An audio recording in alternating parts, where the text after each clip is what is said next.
My name's Tommy Cate. I'm the guy that's going to be running his mouth and making noises for the next half an hour or so.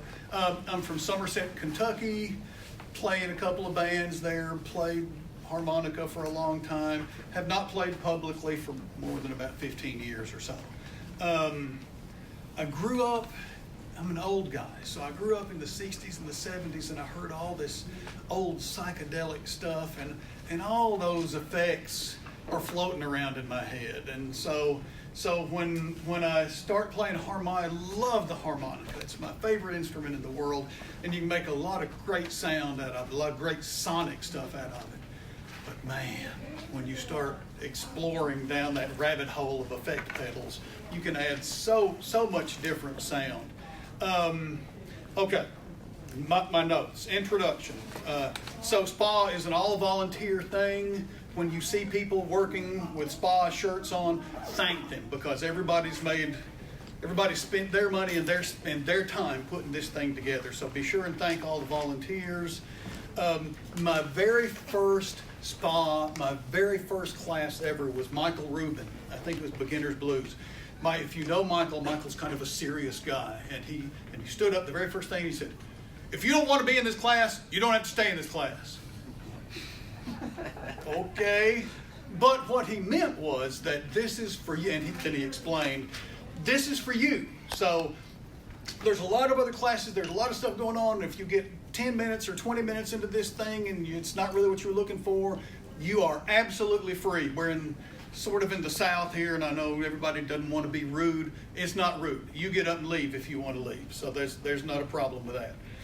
I will also add that there's a very well-respected harmonica player that years ago I heard him make. Somebody asked him if he used effect pedals, and he said, you got to decide if this is a musical instrument or if this is just a musical novelty. Kind of insinuating that effect pedals make it less of a musical instrument. And I would disagree just almost to the point of violence, that if you hear that sound in your head, if you hear that sonic stuff in your head, then that's part of your music. And just because I had a lady where I play in Kentucky for a long time, she just, every time I'd use an effect pedal, that doesn't sound like a harmonica, that doesn't sound like, oh, don't do that, that doesn't. Well, she's gotten used to it now. So but don't let anybody tell you that effect pedals makes your harmonica playing less, because for some of us, effect pedals make your harmonica playing more. Okay, so I'm gonna skip over some of this stuff, but most of the effect pedals that I use are guitar effect pedals, and that's one of the reasons that I wanted to do this talk, because I've experimented. I've got boxes and boxes and boards and boards and boards of pedals that didn't work so good. And so the ones that I brought with me, the ones that I have up here now, are those that do work well with harmonicas. The Lone Wolf guys are downtown or downstairs, and I would encourage you, if you're interested in effect pedals, to stop by and visit what they've got. They've got mics set up, they've got headphones, you can experiment with all their pedals. They are specifically made for harmonicas. The advantage to these is that I'm a cheapskate. I buy used pedals. I mean, most of this stuff, I paid $30 for, $50. Yes. There's a difference between being cheap and po. Yeah, thank you very much. And I'll leave that up to your imagination. So I prefer to call it frugal, maybe, is a better idea. So, but I try and be frugal with my purchases. I also have a wife that sees everything that I buy, so I have to deal with that too. That's another thing. So I'm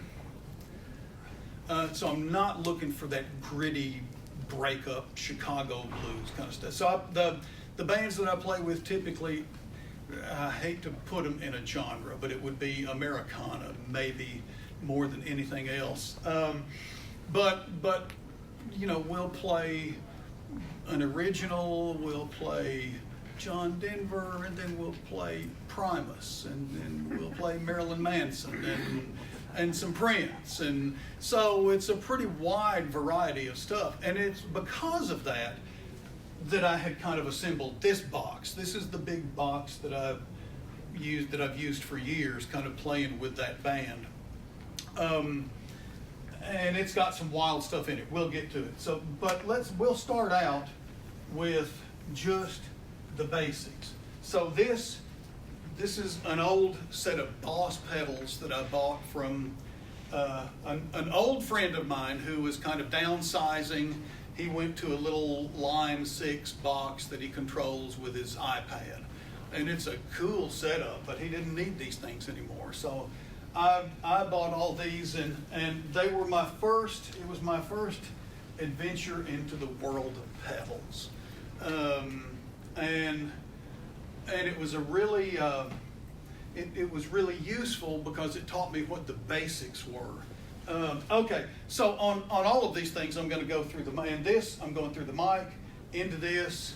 I go into a little Behringer micro mixer, which I don't think they get a lot of respect, but I've had this thing for probably 8 years and have used it constantly, and it's proven to be really reliable and small, and it works well. So I go into the mixer, then I'll go over to the speaker. I have had some nice amps, still have one or two of them, but now when I go play, I go through the PA system. It's just one less thing I have to carry. And it's one of the advantages to kind of having this setup is that you can go through whatever the house sound is. Sorry, I'm working my mouth a lot. So, okay. Yeah, that's on. Okay, so I'm just going to go through these pedals really basically, but kind of fast, but just to give you some background. So turned on right now, that's the reverb pedal. So the reverb, if you go to your bathroom and you've got a big tile bathroom and you play in there and it's kind of got that echo to it, that's that natural reverb. And I know harmonica players are just really obnoxious because we've always got a harp in our pocket, but when you're walking through a big concrete parking lot, some parking structure, and it's got all this concrete surface, and you can pull out your harp and it just echoes through that parking structure. That's reverb. That's what a reverb pedal does. It's like your bathroom or a parking lot.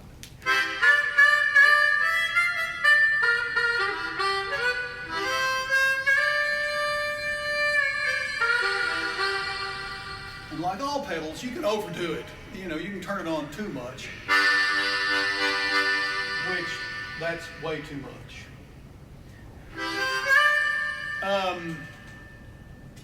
So I'll say this now, and I'll say this again, that pedals, it's real easy to overdo pedals, especially when you're first starting to experiment with them, and you've got all this sonic capability just at your fingertips, and you want to turn things up and use them, and sometimes it can just be really obnoxious. So I would encourage you to think sparingly. All right, so that's reverb. Reverb is just sort of that natural echo. The next one, and I'm going to turn reverb off, the next pedal in line here is the chorus. And so chorus is sort of a, well, let me read this.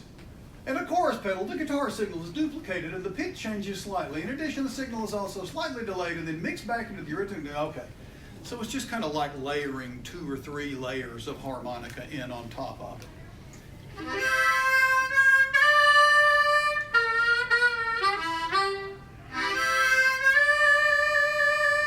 Now you can vary the rate that it repeats itself, that you can kind of hear it fluttering in there. You can also vary the depth of that flutter. And so that's what you hear me doing.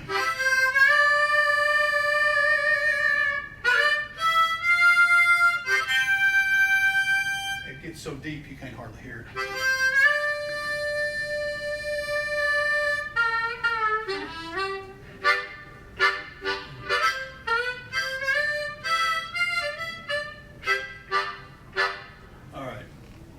of work our way through some of these chorus things. Flanger.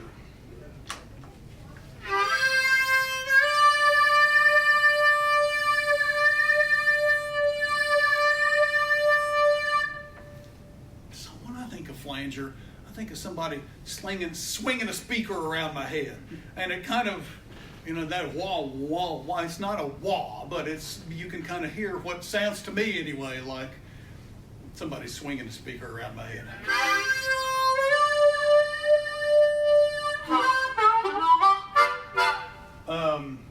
I don't use flanger that much, so my go-to effects almost all the time are reverb, delay, and a little bit of chorus. Yes. When you do use flanger, what is it normally for? So this is going to sound really, I don't know, weird, but I'm talking to musicians here. It's what you hear in your head.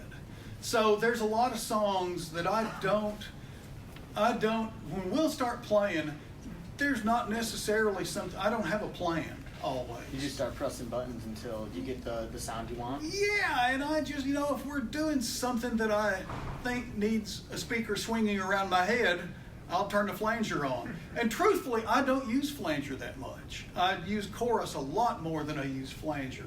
And I'm working my way down to a little pedal down here that's sort of my go-to when I'm not playing crazy stuff. And it's just got a built-in chorus in it that just does a bang-up job. So last year, there was a lot of discussion about mics, and there was one person who was playing with a blues band, and he was looking for the guys that he was playing with wanted that breakup, that gritty Chicago blues, and he was playing, I don't remember what he was playing through.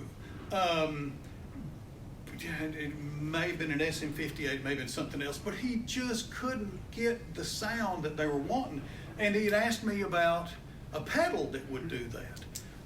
And the blues driver, okay, we're going to talk about that. There are several ways to do that. One of them is through the blues driver pedal that adds a lot of gain and adds some breakup to it. The other way is to turn the volume down on your mic a little bit, turn your amp up where your amp's really pushing, and it kind of breaks up. But Greg Heumann sat in with us last year, and Greg Heumann said, "Oh, that's fake stuff. It's in your hands and it's in your mic. That's how you get it to work." So having said all that, I'm still going to go through the blues driver just so you've got a sense of it. And I ran into that guy a little while ago that was asking questions about it, and I still think he's kind of struggling with that gritty blues sound. Did he do something differently after asking those questions? Did he get a blues driver pedal? Did he get a bullet mic? I don't know. Okay. I'm not sure. And so Greg Heumann, and I would encourage you, if any of you are thinking about sound and about your system and about your mic, God, Greg he's the world's expert. And he's right downstairs. So if you've got questions, you won't find anybody that can answer those questions better or more effectively than Greg. And he's just such a great resource, and he's so approachable, and he's so easy to work with. And I know that this guy talked to Greg about it, and the answer that Greg gave him was, "We don't have time to do it here. Come by the booth and I'll help you work your way through it." So, and it was actually at Greg's booth that I ran into him just a little while ago. He was, he still has questions. So, but the blues driver has a couple of things on it. It's got a level, it's got a tone, and then it's got a gain. And it's that gain sometimes.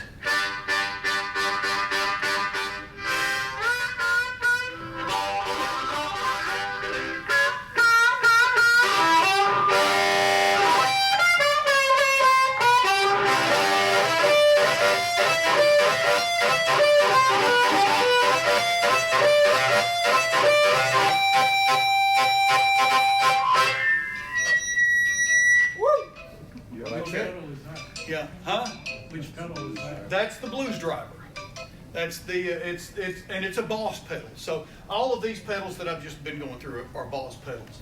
So that's the blues driver, and it will get you, yes. And those Boss pedals, is that your preferred pedal that you said that works for what you're doing? So these pedals, there's probably not a single one of them. I mean, these are 80s pedals. So they're 35, 40, 50 bucks on Reverb or on Guitar Center used. And they're built like a tank. I mean, they're heavy metal pedals, and they've got every single one of them will run off of a 9-volt battery.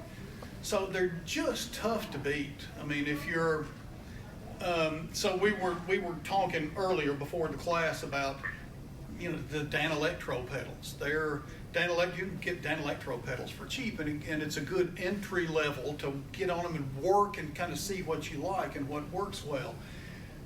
They're not built like the Boss pedals are. They work great. I love Danelectro. I've got one over here that I'll show you in just a minute. But the Boss pedals, for me anyway, the Boss pedals, every one of them except maybe a Leslie pedal and an auto wah.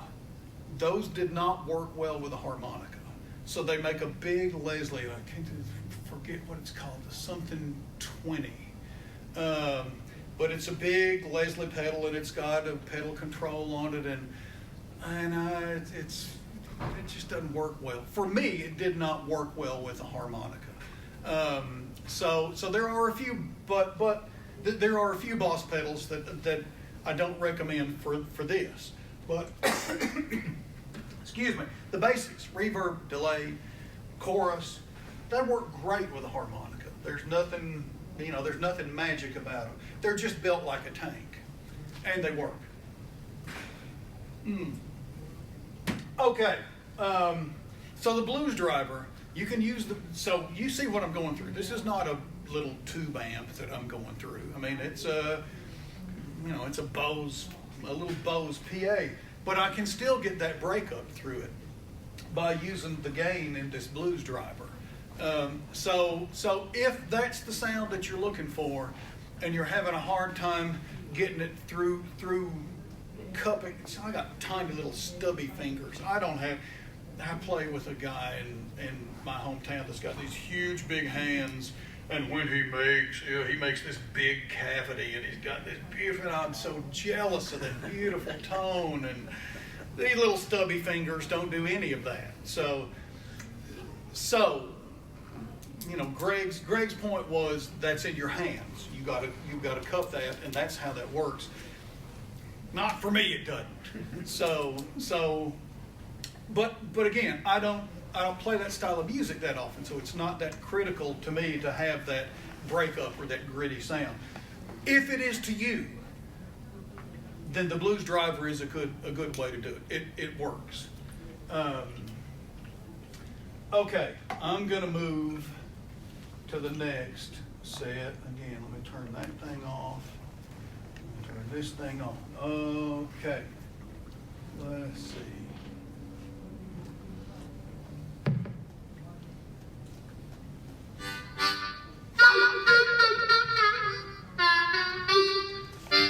Oh no, what just happened?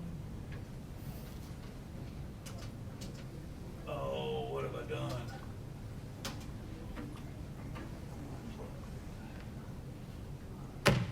So when I exceeded the capability of the Boss pedals, and I started looking for stuff a little more exotic, I went to, come, there we go. I went to, started surfing the internet like we all do, and listening to YouTube and listening to what other people were doing, and I stumbled up on Richard Hunter, and probably everybody here has heard of Richard Hunter and the patch sets that he sells for some of the multi-effect boxes. In the bottom of this box, so I've gone through several different types of multi-effect pedals, and I'll actually touch on them probably a little bit more in a little while. But in the bottom of this box, there's an RP 500, and it's got all of Richard Hunter's patch set in it. And it was kind of the first step at moving into some of the, after the Boss pedals, this was kind of the next step into moving into some other sonic possibilities. I have tried for at least 5 or 6 years to get rid of this. And it's a big thing, so it's from here to there, and it's big and heavy and it's bulky, and I keep trimming down to smaller pedals and trying to replace it. And nothing sounds as good as that does. Just, I keep fighting it, and I want to get rid of this stuff, but I can't. Every time I do, I go back to it because it's just so this, it's the RP 500, all the Digitech 360 and the 500, and I think there's maybe an old 150 or something. They don't make them anymore, but you can find them for $50. I mean, I had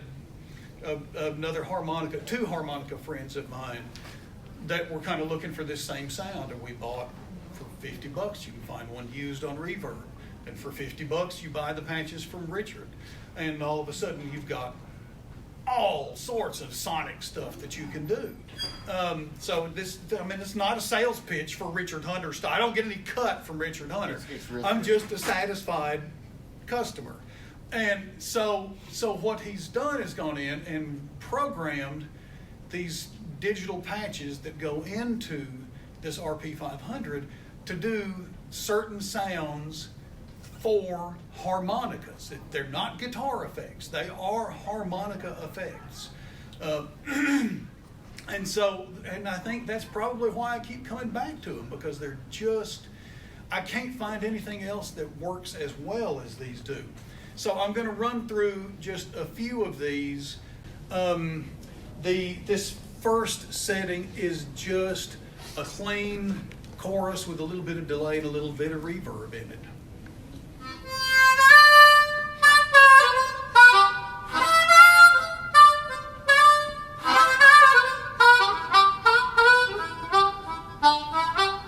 Okay, so again, most of the music I play, I'm not looking for that grit. I'm looking for clean. And so that's a good, clean sound. It's got a little bit of depth to it that the reverb gives it, and that, yes. You said that was delay, reverb, and chorus? Delay, reverb, and chorus. Yes, delay, reverb, and chorus. And so it's probably got a little compression in it too. I'm not sure, but all of those are turned down low enough that it just kind of fattens your signal. It's not overly done. You really might not even know that it's delay reverb. So there's a harmonica player over in Harlan, Kentucky that he and I have knocked around together for years, but the first time he ever heard me play, he said, what is that? It sounds like it's got a little bit of delay and a little bit of reverb and a little bit of chorus in it. I said, ooh, bingo, good ears. That's exactly what that is. So it's not overwhelming. I mean, you heard it. It's not overwhelming. It's just fattens your signal up a little bit. So that's one reason that I keep this pedal in here. The second reason is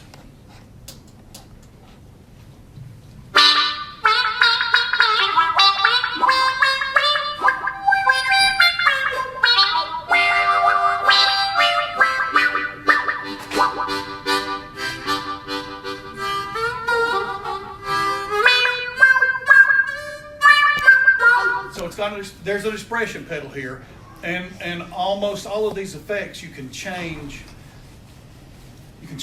the amount of effect by changing the expression pedal. So that's all the way down.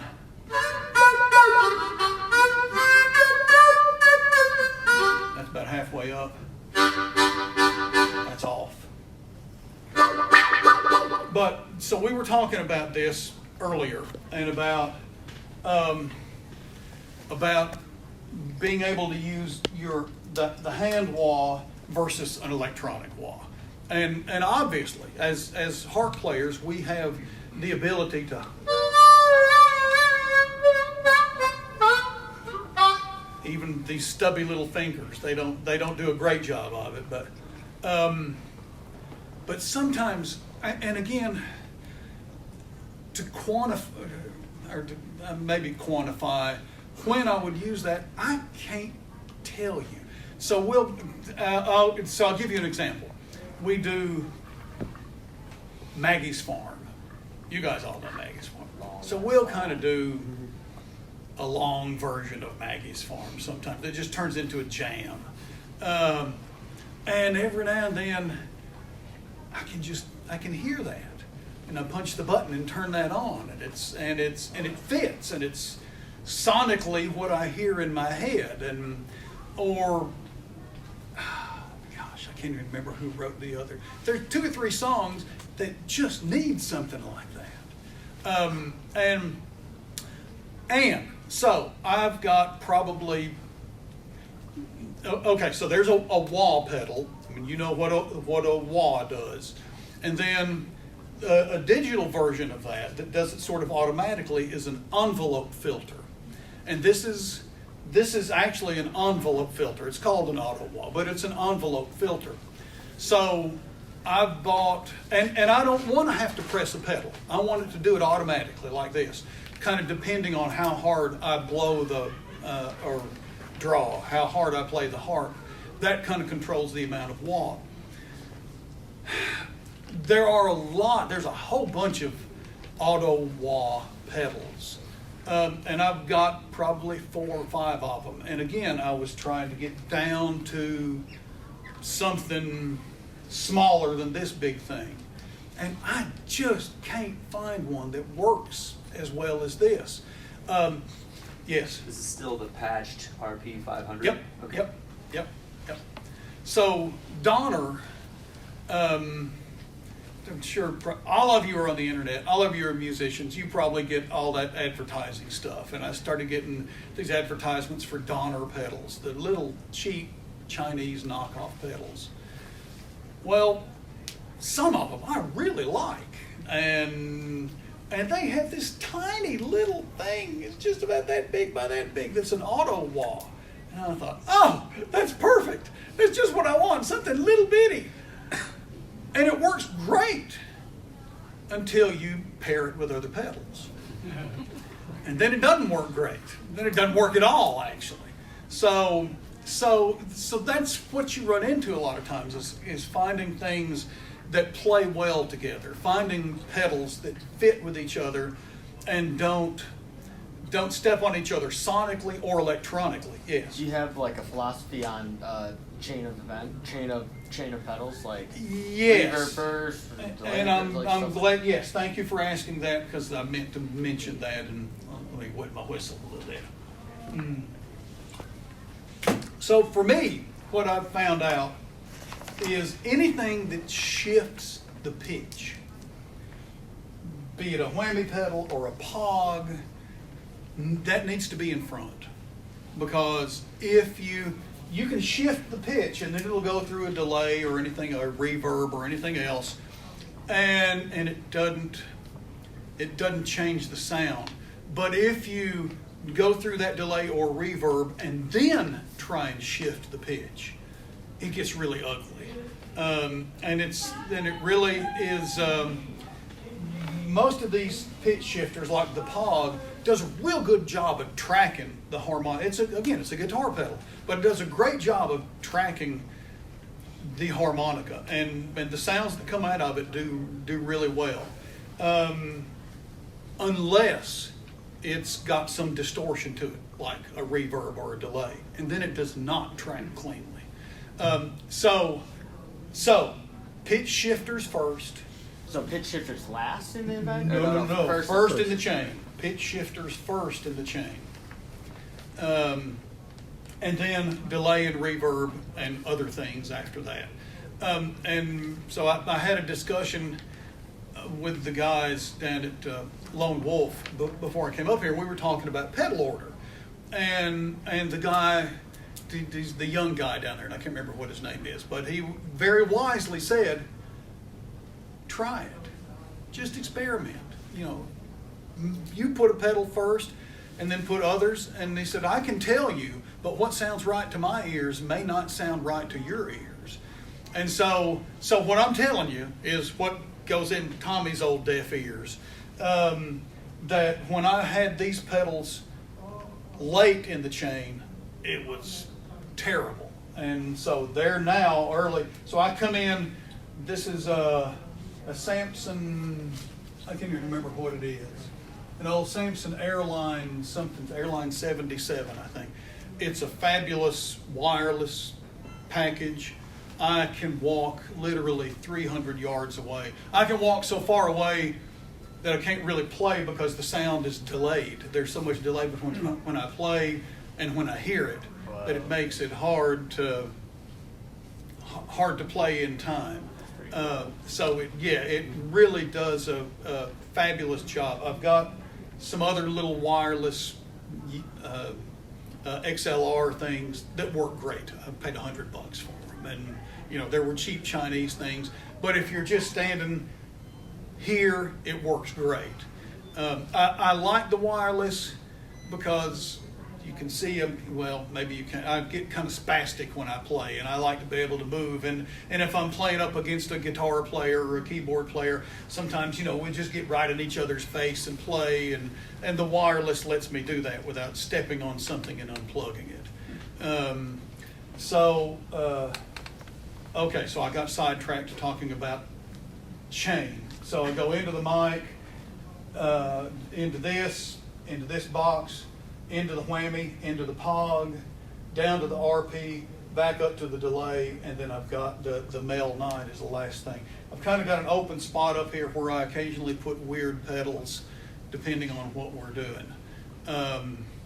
But most of the... Okay, so I've kind of gotten sidetracked talking about the pedal chain, but let me get back to what the guy at Lone Wolf said. Everybody's ear is different, so experiment when you're building your pedal selection. You experiment and see what sounds good to your ears, because that's what makes the difference. Okay, so I'll continue on through this thing. The RP500. Oh, the other thing that the RP500 does is.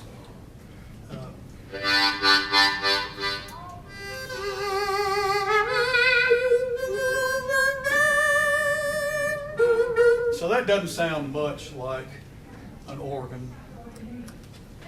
You tried the electro? Do what? Did you try the C9 pedal by Electro Harmonica? So I used the Mel 9. I had not tried the C9. That's why it looks familiar. But I actually, so there is another. The B9's good. Oh, That's closer. why is that not working?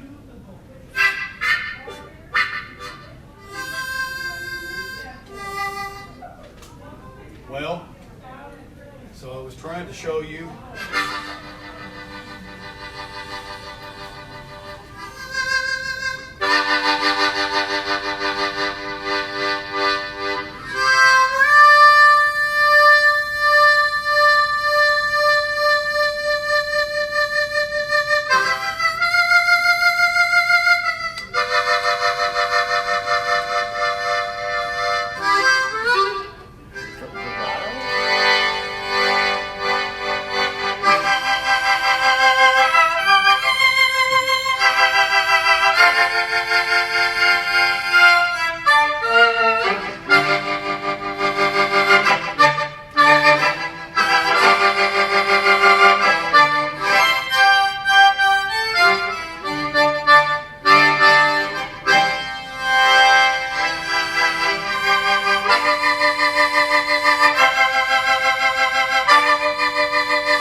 Thank you very much.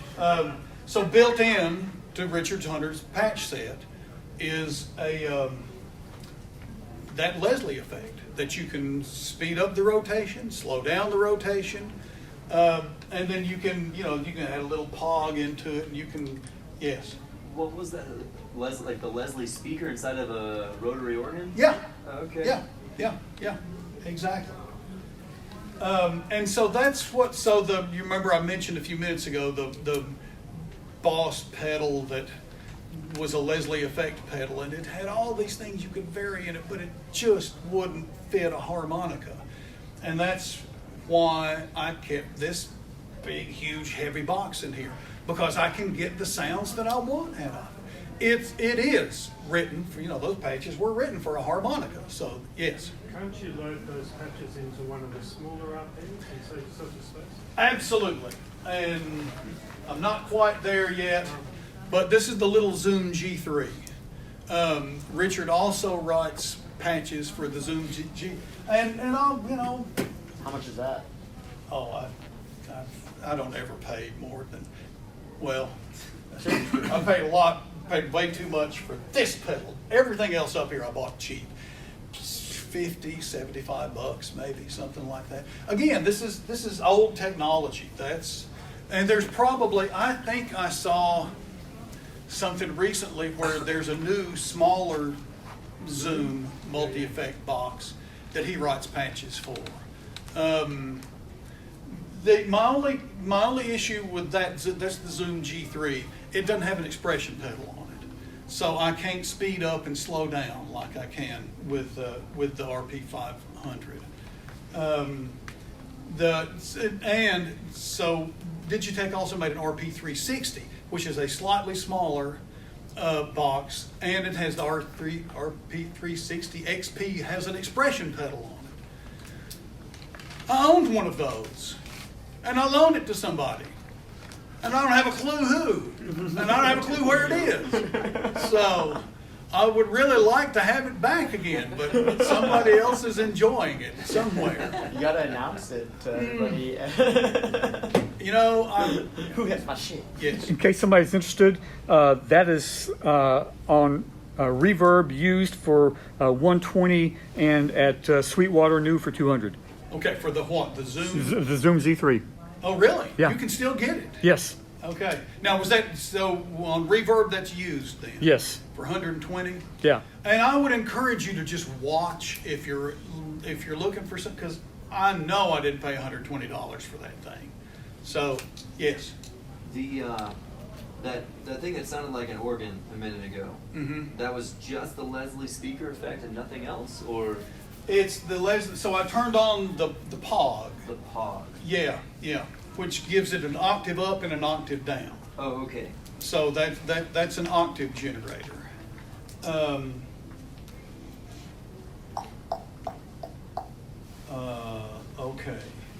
Okay. So I'm going to keep just kind of working my way. You guys, please keep asking questions. It kind of helps to. Yes.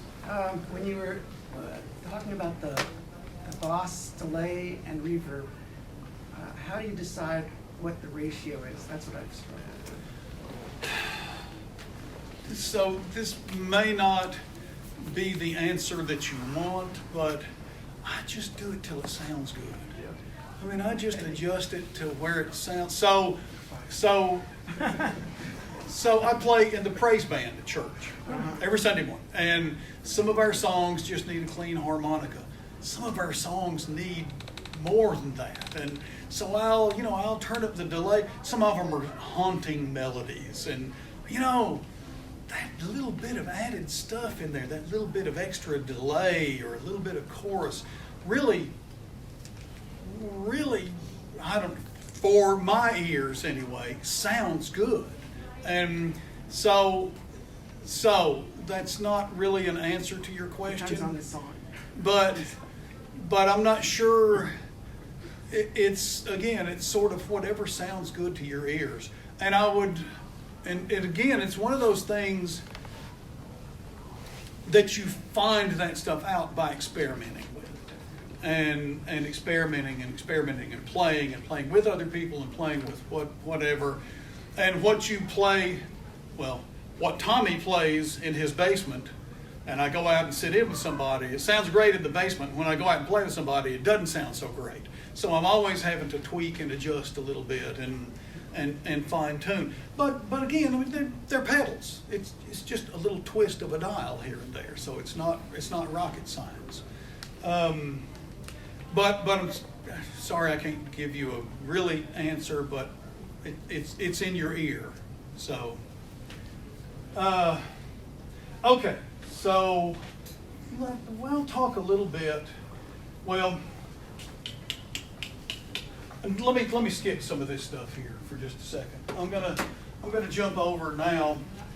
So I had wanted to talk about multi-effects boxes, and we talked about the Zoom G3, and we talked about the RP 500. So we've already talked about those some.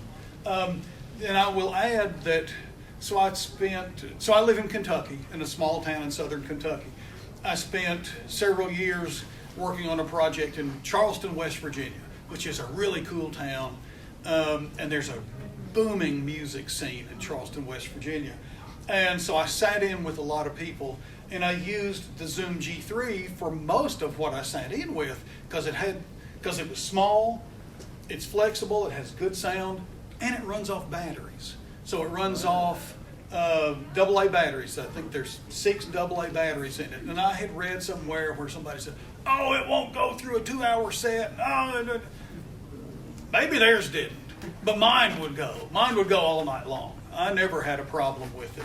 And you can set it in an eco mode where it's, it turns the lights down a little bit lower. But I loved the Zoom G3. I mean, I thought it did a great job. I just miss having that expression pedal where I can adjust things. One of the other things, and it's not really a multi-effect pedal, it's more, I don't know, this thing right here. So this is the Donner Alpha FX. I paid $39 for it. And I have shown it to, I've been sitting in a room full of harmonica players, and as soon as we talked about it, they got online. And when we got done, they said, "Look, I just ordered $39. So, I don't think they make them anymore, but it's a cheap Chinese pedal. But doggone, it's got reverb, it's got delay, and it's got modulation, which is chorus, flanger, and phaser, all built into it. And this one little compact pedal. So all this other stuff plugs in. You can see my power sources back here. Okay, let me get sidetracked for just a minute. Power, yes. What was that called again? The Donner? Alpha FX. And it has kind of quickly become one of my go-to. If I'm not going to be playing crazy stuff, if I don't need this big box, that's all I take. Okay, so power. This will make sense. I'm jumping to power for a reason.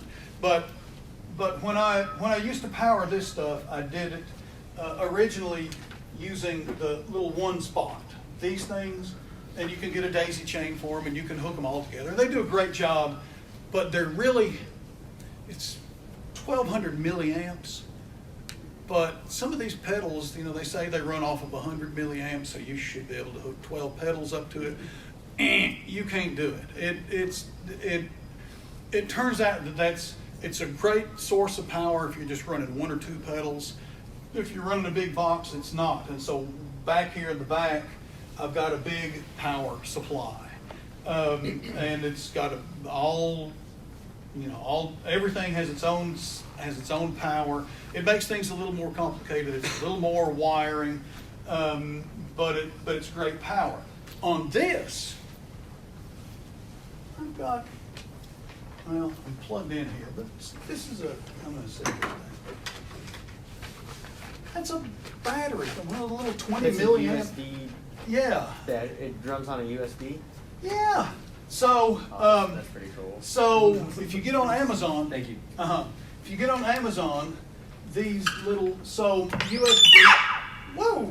USB only has, I'm going to get this wrong, but it's only 5 point something volts. These have to run off of 9 volt. So Amazon sells these. They're called step inverters. They're like $8 that step it up from 5 volts to 9 volts. And I just stick it into this battery thing, if I don't knock everything out, what just happened? It just all went dead. Oh no. There we go. Anyway, that battery thing is really handy. So if I'm going to go sit in with somebody, I take a box of harmonicas, I take a mic, and I take this little thing right here. That's all I take. It's simple, it's easy, and Is that an EQ on there too? yes, yes, yes. So I had a Lone Wolf tone control pedal, which has a couple of adjustments on it and a volume on it, and I loved it. It was really a good pedal. It developed a whine in it, and so I just one day had to take it off, and I had this Donner equalizer pedal sitting on a shelf at home, and I put it on. Well, it works great, and so now I mean I probably had that on there 3 or 4 months. It's probably a 10-year-old pedal, but it does well, and it gives me so the reason that you have something like that is that you're plugging into a PA somewhere. Every PA is different. Every house sound is different. The Lone Wolf tone pedal gave me the opportunity, gave me the ability to adjust that sound. This gives me the ability to adjust that sound. If it's too tinny sounding, or it's got too much bass in it, and it's just house sound, there's not really a sound man. This gives you the chance to adjust that and modify it. So, and again, it all runs off that battery.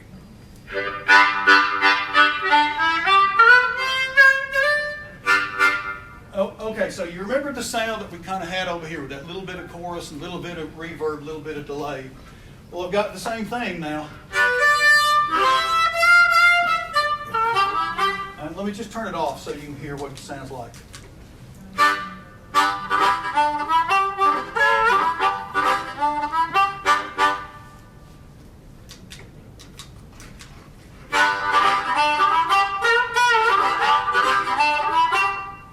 So it just, again, it's for my ears. It fills it out some. Now, I may have the reverb up a little bit much on it.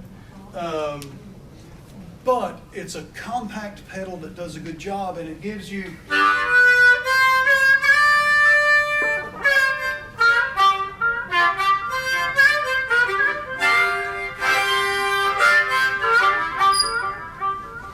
So you can do...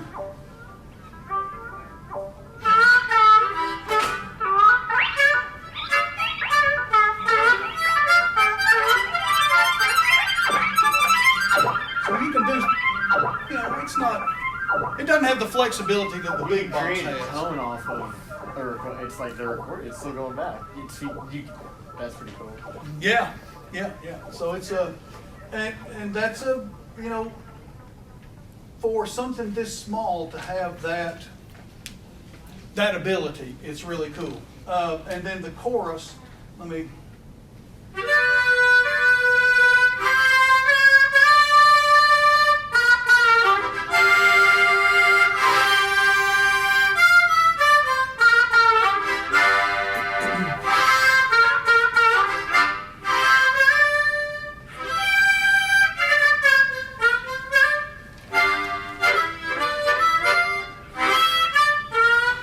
And then there's.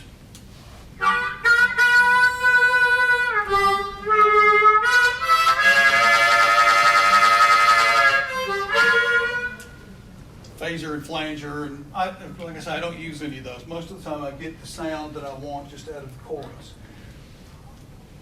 So it's not really a multi-effects box, and I kind of lump it in with the RP 500 and the Zoom G3. It's really more of a pedal, but it's a pedal with a whole bunch of stuff built into it. For $39, it's a heck of a deal. You know, it gives you a lot of, if you can find it. Now, they haven't made it in a while, and so finding them, maybe I looked before I came up here, I couldn't find one anywhere. So you just have to watch the used market for them. But it really, for a small cheap pedal, it does a great job. Okay, we talked about power. What's that Mel 9 do? Oh, thank you. Okay. Gosh, I'm glad you're sitting up here.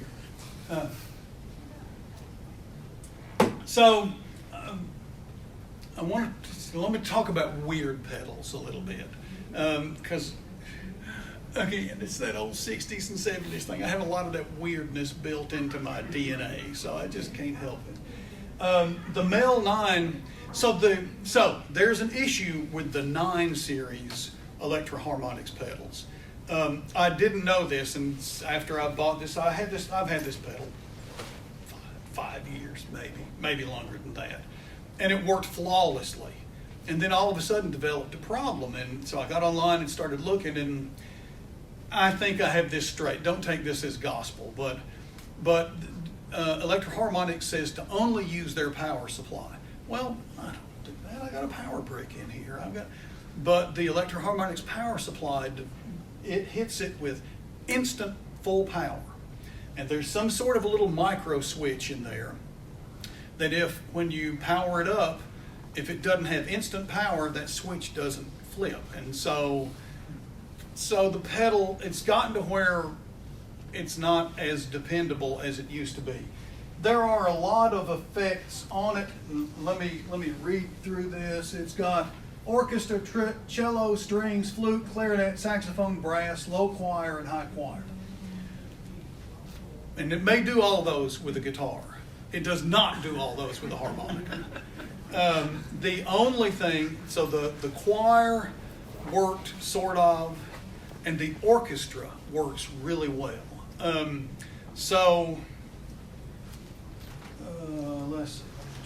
Let me bump this thing back up.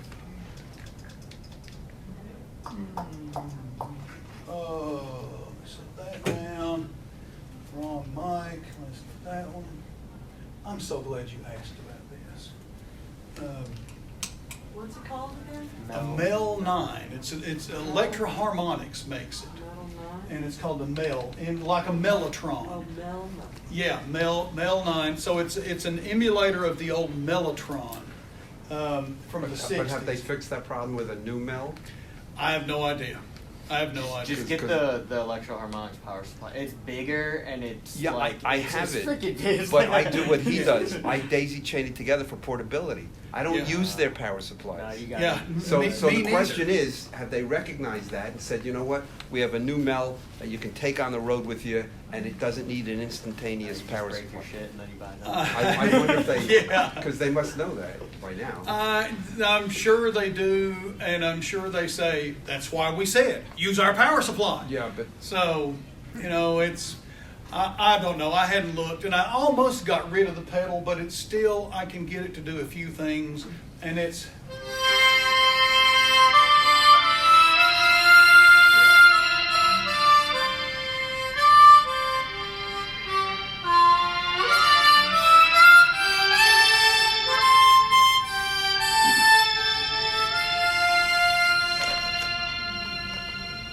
nice. So, you can't use it for everything, but there are some songs, and again, sometimes with the praise band. So our organist goes south every year for the winter, and we lose our organist. And so when she's missing, we're missing kind of all that pad underneath it. And that's what the Mel 9 fills that really nicely, kind of lays in under everything and gives you that orchestration underneath it. Let me see if I can get it.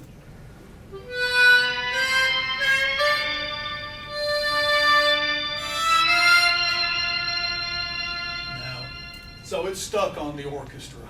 This is what happens when that little switch doesn't do, it'll just do one thing. So now when I change it, so I was going to do the high choir and the low choir because it sounds like voices going, Does it help if you unplug it and replug it? Maybe, possibly. And I've tried that before, and sometimes it works.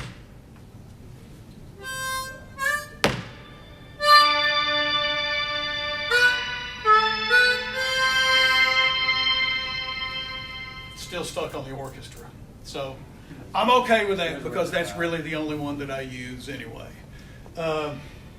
But so was it you that asked about one of the 9 series? I have the C9 and I like it. It's Okay. weird though because you have to have a dry out and a organ out, and you have to mix them then too. And it's kind of hard because you go to a guy at PA and be like, oh, I need two signals for my harmonica.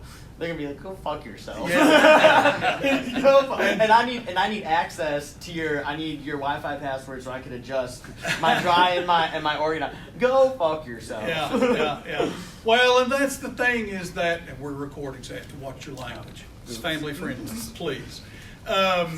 So that's the,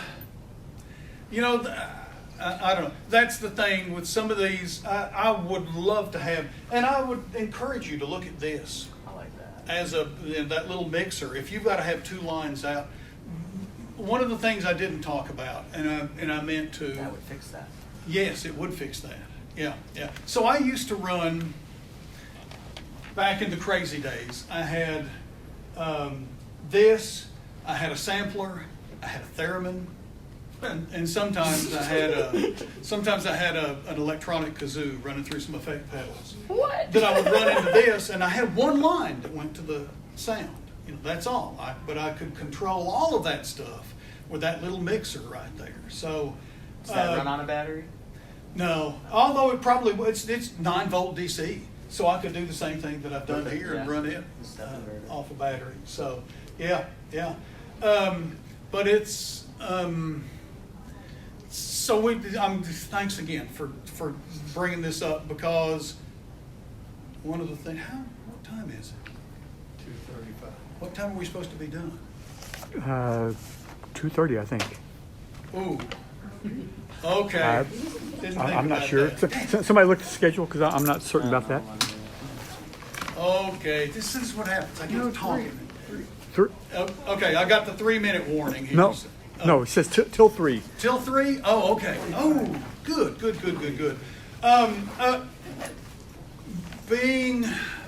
You bringing up the sound guy is something I really meant to say. And so there, when you're playing, when you're setting up on a stage, you need to have the simplest, easiest, quickest setup that you can. If you're playing a festival, there's people coming on right after you.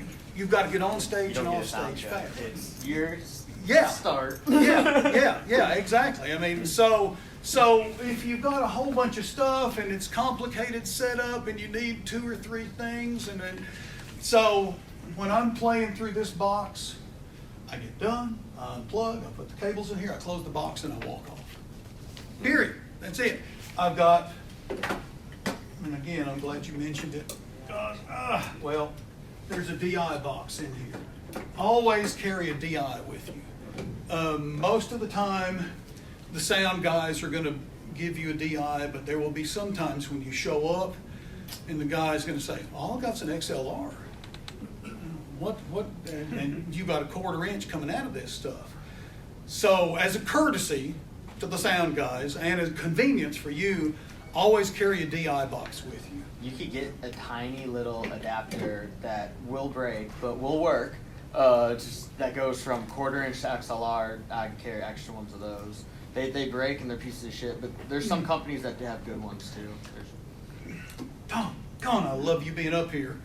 Because another thing that I meant to mention and didn't is for all of these mics, every mic I use is XLR. I mean, that's just kind of stuff. So I've got some bullet mics and I've got some other mics that are not, but almost all of them are XLR. And to get them from XLR to a 1/4 inch, you can get an adapter, but those mics are low Z and you're plugging them in low resistance, and these are going into a high resistance. So you need one of these transformers. This is, I think Greg Human's got them downstairs for, I don't know, 10 or 20 bucks, something like that. These are the Audix ones. They were maybe 25, but I have found them to be virtually bomb-proof. Several years ago, John Shirley, who is a music professor from somewhere up in Massachusetts, did a really interesting talk about comparing a mic going through just a converter versus a mic going through a transformer. And he had one right next to the other, and he'd play little without the transformer, and then he'd play through I have never heard that done, and it was amazing, the difference in clarity and quality that going through a transformer makes. So if you're going to play a mic and it needs to go into a 1/4 inch, which is what most effective pedals are, go through a transformer, because it'll make a huge difference. I had several cables that were XLR on one end and 1/4 inch on the other. I just gave them all away because after I heard the difference, it sounded like crap. So thank you for whatever it was you said that triggered that thought, that made me think about that. Okay, where were we? We were talking about. Don't forget your novelty pedal. Okay, yeah. So we'll talk about weird pedals then. So the Mel 9 kind of starts off the weird pedals that gives you that orchestral sound. I had a harp. There it is.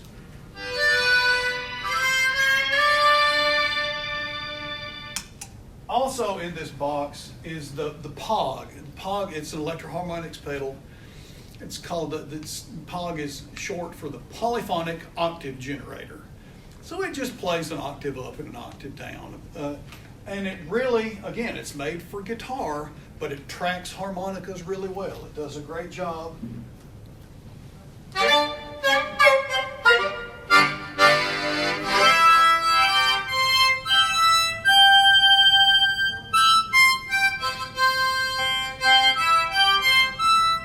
And you can turn.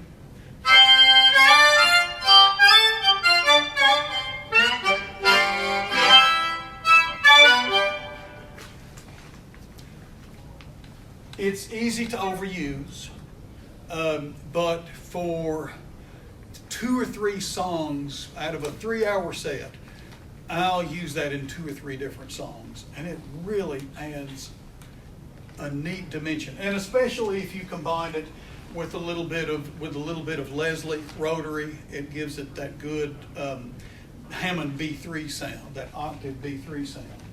So this is so POG comes in 3 sizes. There's the POG, which has a whole bunch of knobs on it. There's a POG Mini, I think. You have the mini POG. Yeah, and then there's the POG, Micro. Micro and Mini. Yeah, Micro Mini, and then this is the Nano POG. This is the smallest POG they make.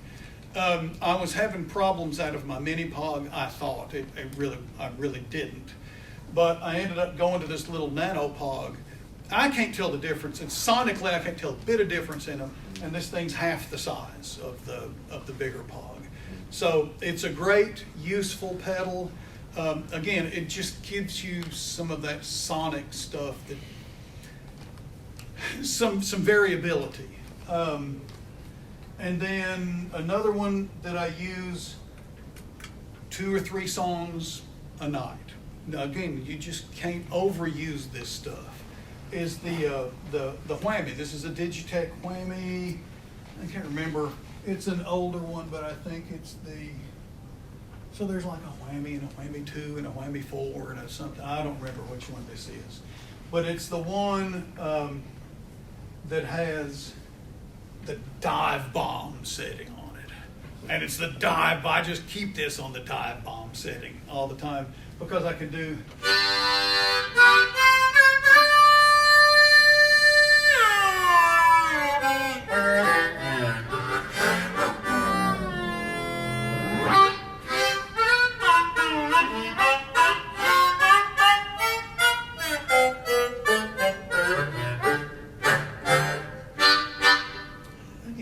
Something you're going to use all the time, but really, I don't. What songs do you use that Oh, there's a whole bunch of when we get crazy, sometimes I'll end a song with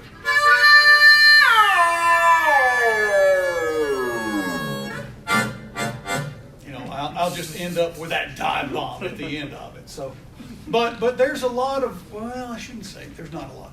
There are some of our crazier songs where I have my chords like Jan Banny. Oh shoot, what did I just do? Just turn it all off. Turned it all off. Okay, we're coming back on. Yeah. I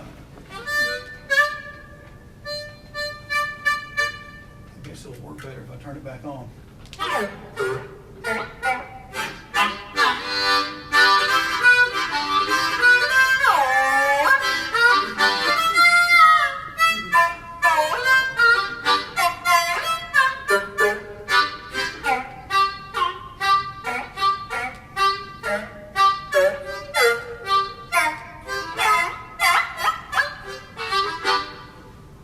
Again, it just kind of gives you some options to work with. It's not something that you use all the time, but we're talking about weird pedals. So, is the acoustic sound of the harmonica, because you can't avoid hearing that it's in your mouth, and then that's totally different. Does that throw you off? No. Are you kidding? I got that weird stuff in my head. No, I can't make it go away. No, it's the way I go through life. So, okay, so male 9, Pog, whammy. I'm gonna move. Let me turn this stuff down a little bit. Can I ask, is there one that you would recommend more for like a Hendrix, like a wild, warping guitar-y kind of, Ooh, the blue one. or like like what Frampton does? He talks through, right? Yeah. So Does anybody ever use a talk box for the harmonica? I have really wanted. I've never tried to talk box. I think we got to figure that out. Yeah. My son-in-law used to build talk boxes, and he said, "Tommy, if you want one, I'll build one for you." But I've never. I don't know how you do it. You stick it in your mouth, and I don't know how you're going to do that when you're playing harmonica. I think it would work. It might. You might could do that, and it would Like be. being at the dentist. Yeah. You have to be able to breathe in or out while talking, or like breathe in or out and move your mouth. Yeah, I don't know. So okay. So back to your question about Hendrix. I don't know. This is going to sound crazy, but I've never tried to sound like Hendrix before. And I don't know if I wouldn't. Maybe.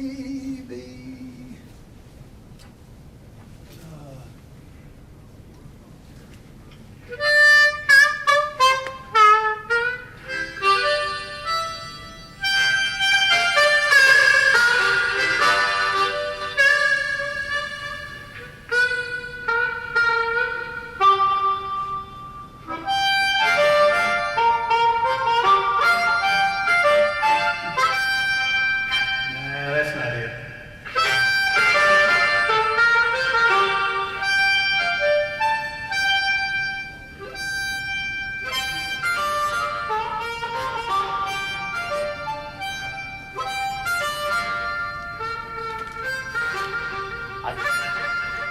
I feel like Richard probably had one of them on the RP. That was like trying. He probably does have a Hendrix patch. Yeah. Yeah. Good point. Good point. Okay, more weirdness. So one of the I want to mention another pedal. This little thing here is called a Digitech iStomp, and it is. I hadn't made it in years, but you can find them all the time on Reverb and Guitar Center. The last one I bought was $39.99. It's still got the price tag on it back in the hotel room. Digitech has a website, so it is basically a blank pedal with nothing in it. and you can go to Digitech's website and you can download whatever effect you want to put on it. And I think there's one or maybe two that you pay for. Everything else is free. So if you're going to buy one pedal and want to experiment with something, find a Digitech iStomp for $39, hook it up to your iPad, and you can download, I don't know, there's probably 50 different effects there, maybe more than that, I don't know, I can't remember. But they're Digitech effects. I mean, they're good, it's quality stuff. So, but it gives you a cheap opportunity to experiment some and to try some of those and see what you like and see what you don't like. I probably have 5 of them just because they're so cheap and I can download stuff and mess around with it. So they're great pedals. It's not necessarily doesn't qualify as the weird pedal. Check, hello. That's not got any sound. Check, hello, there it is. Okay. I keep setting down my harmonica. There it is. So I don't know. It's got a little bit of a buzz in it. That's a power buzz. That's what it sounds like if you've got incomplete power. I don't know if you can hear that. It's really quiet. Probably those of you listening online can't hear that at all. But I'm standing right in front of it, so there's a little bit of noise here. Okay, so other weird pedals. I heard the Montreal Assembly Count to 5 pedal. So some of my sonic heroes are Skerrick, the saxophone player for Primus and Garageois, and Michael Brecker, R.I.P., are both killer sax players that use effects really effectively.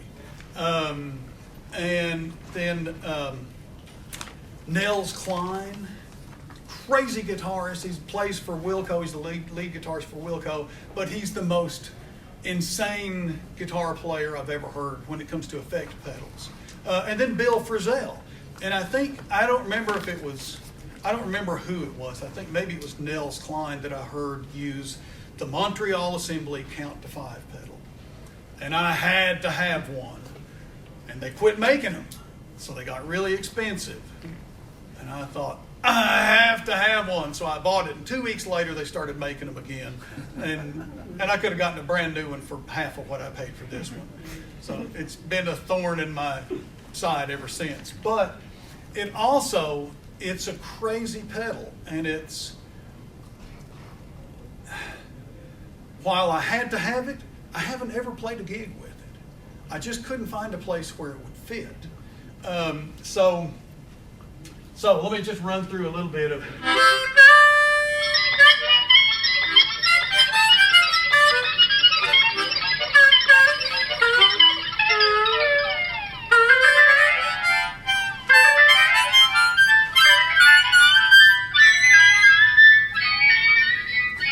You hear that in your head? No comment.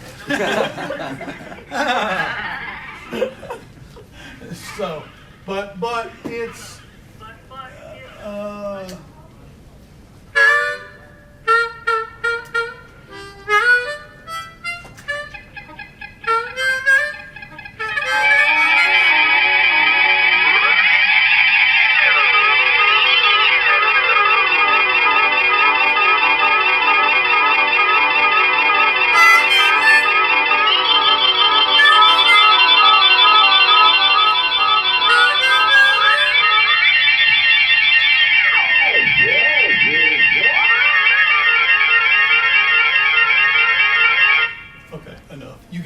What was the name of that one again? Montreal Assembly. So Montreal Assembly is a little boutique pedal manufacturer up in Montreal. No model number. It's the Count to 5. Okay. Montreal Assembly Count to 5. So it's, well, you heard it. You get the idea. Another really handy pedal is the Electro Harmonics Freeze pedal. And I'm gonna turn that off. I hear a little bit of that coming through there.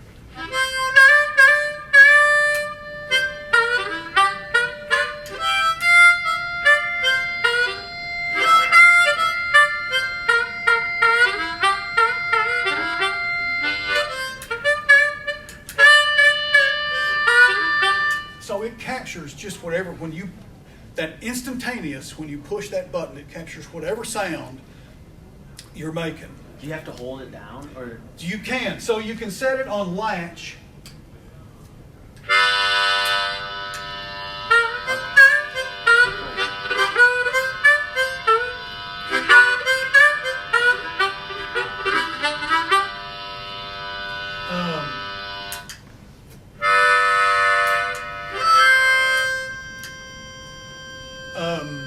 Most of the time, so it's the only pedal that I use on the floor. Most of my pedals I keep up where I can tweak them and do things with them. This one I'll keep down on the floor where I can step on it and make it do what I want it to do.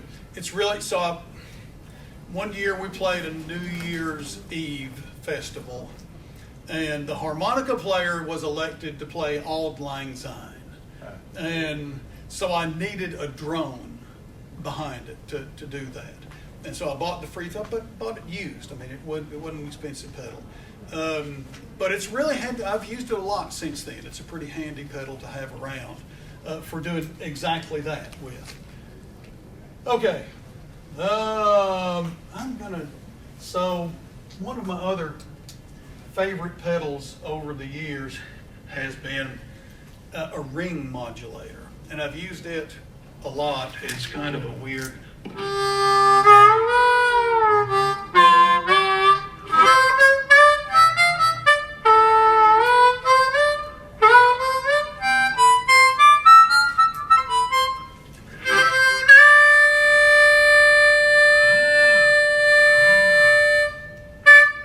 So I usually set it where whatever root I'm playing doesn't really have much.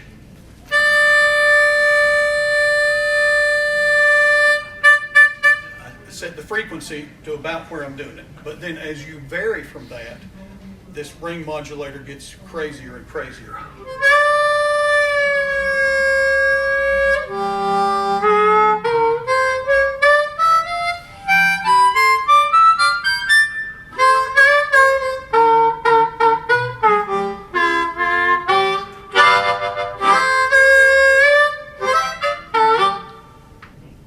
Okay, you get the idea. It's another fun pedal to use. Again, you have to use it like all of this stuff. Like I keep saying, you have to use it sparingly. You can't overdo it.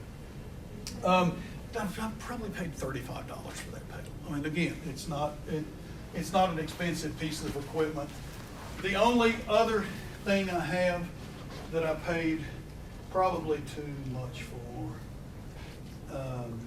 Let's see.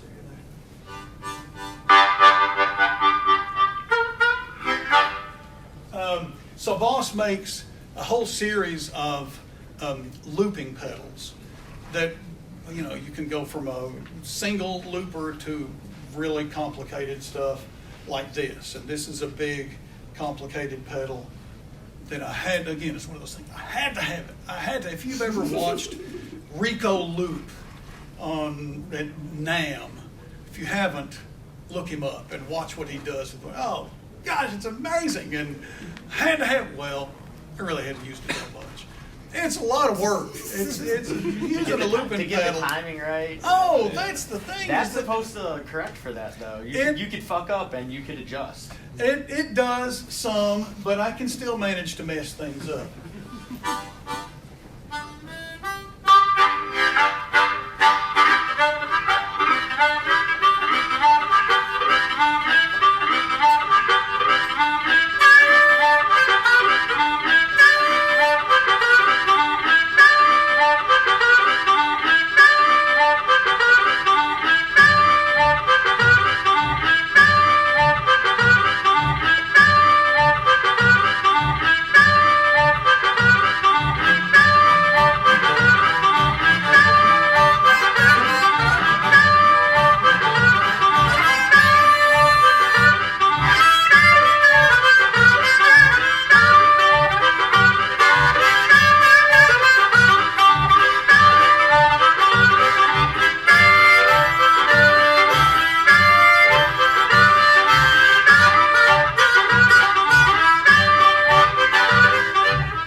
adjust each one. You can take the volume down on each one independently.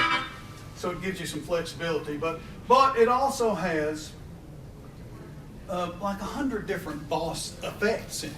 So there's a lot of effects built into it that you can use.